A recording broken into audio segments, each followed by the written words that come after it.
जय जगन्नाथ सांग माने आज मु करुछि लिंब कड़र गोटे सुंदर रेसिपी आपण माने बास वीडियो टी कंटिन्यू करंतु देखंतु। आम गाँ गाउली रे बड़ बड़ुआ कथा अनुसार चैत्र मासरे लिंब कड़ खिया जाए तेणुक आम माँ नहीं आसती 7-8टी डेम्फ लिंब कड़र मुझे भाव में बाछिकी पूरा सफा सुतरा कर 5-10 मिनिट मु खरार देदेछि टाण खरार पूरा सुखीगला मुझे मुसमुस हाँपाई केवल कड़ई गरम करके किसी समय पाई भाजी नेली।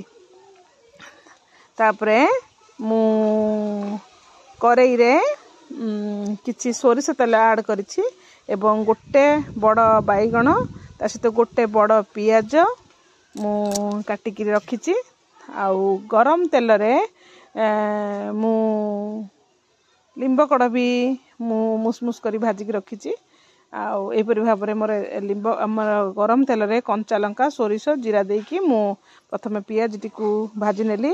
पियाज दर भजा हैला परे मु ता धरे ऐड कर देछि बैगण आउ आवश्यक परिमाण रे लूण।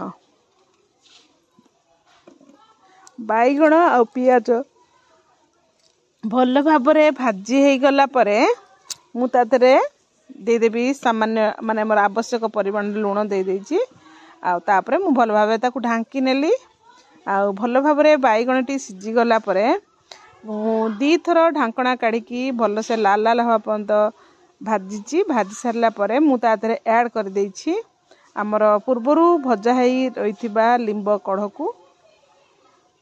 वर्तमान बनी जाइछि मोर लिंब कढ़र रेसिपी।